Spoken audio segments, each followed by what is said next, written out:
안녕하세요, 섭입니다. 제가 초창기 영상에 이런 폰이나 클램프가 바느질 하는 데 있어서 필수 도구는 아니라고 말씀드린 적이 있어요. 굳이 없어도 그냥 손으로 들고 하면 된다 라는 뉘앙스로 말씀드린 게 있고, 바느질 방향에 대해서도 왼쪽이든 오른쪽이든 위든 아래든 원리만 조금 알고 있으면 그 방향에 대해서도 굳이 고민할 필요가 없다 라고 올려드린 영상도 있습니다. 그리고 새드 스티치 3부작도 올려드린 게 있죠. 그 영상들을 보시고 이해하시고 어느 정도 익숙해하신 분들 같은 경우는 이 영상을 굳이 보실 필요는 없어요. 그런데 처음 가죽공예를 접하시고 하시다 보면 바느질에 좀 익숙해지기 위해서 어느 한 가지 기준점을 잡기 위해서 폰이나 클램프를 쓰는 경우가 있습니다. 물론 처음에는 이런 클램프는 잘 쓰지 않고요, 이렇게 잡고 있는 폰이를 쓰죠. 기본적으로 제가 예전에 어떤 영상에서 말씀드린 게 있는데, 폰이나 클램프는 바느질을 하기 위한 도구는 맞지만 그 목적 자체가 빨리 하기 위한 도구입니다. 바늘 두 개를 같이 넣어서 같이 뺨으로써 하나하나 따로 할 때보다 조금 더 빨리 하려고 하는 도구인데, 뭐 어찌됐든 이걸 가지고 제가 간단히 한번 보여드릴게요. 저도 벨트나 스트랩 이런 것들 할 때는 종종 쓰는 편입니다. 그래서 바느질 하다가 만상태로 지금 이어서 하는 것을 보여드릴 건데, 우선 뒤쪽이 일자 모양으로 나오는 것을 한번 해볼 거예요. 지금 이렇게 사선 방향이 이 방향으로 되어 있습니다. 이 방향으로 되어 있죠. 그러면 앞에서 꽂아 놓고 뒤에서 꽂아 넣어서 뺀 다음에 그대로 빼서 이 재진 방향, 이렇게 사선 모양 방향으로 당겨 주시는 거죠. 똑같습니다. 꽂아 놓고 밑에 꽂아 놓고 이 방향으로 당겨주고 꽂고. 근데 이렇게 당기는데 앞에서 꽂은 것을 꽂아서 살짝 들어주시는 게 좋아요. 그러면 이 사선의 아래쪽 방향에 이게 들어갈 수 있는데, 물론 클램프 같은 경우는 뒤쪽 방향이 보이지가 않는데 이거 어떻게 넣느냐, 이렇게 고개를 매번 숙여야 되느냐 라고 말씀하실 수도 있어요. 그런데 어느 정도 익숙해지다 보면 이것을 들어 올리고 이 아래쪽에 꽂아 넣어서 빼면 이게 생각보다 쉽게 나올 수가 있습니다. 오히려 이것을 보려고 고개를 왔다 갔다 하는 것 자체가 비효율적이에요. 이걸 쓰는 이유가 아닌 거죠.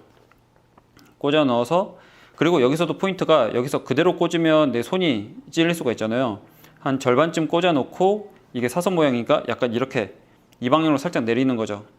이렇게 놓고 비틀어서 뺀 다음에 손 교차해서 자꾸 빼고, 이렇게 하면 뒤쪽이 일자 모양으로 나옵니다.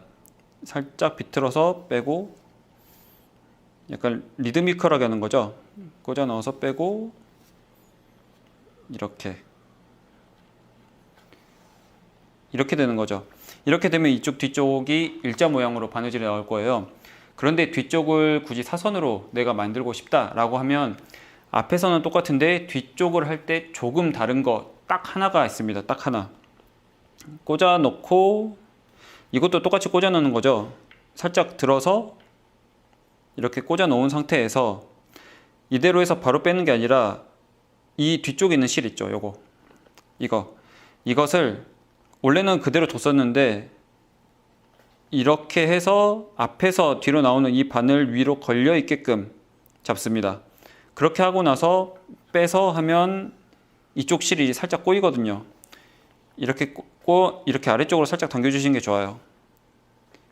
이렇게 꽂아 놓고, 찾아서 꽂아 놓고, 빼기 전에 이 실을 이렇게 위쪽으로 해서 감아두는 거죠. 그러면 이 앞에서 뒤로 나온 바늘 위로 걸쳐 있습니다.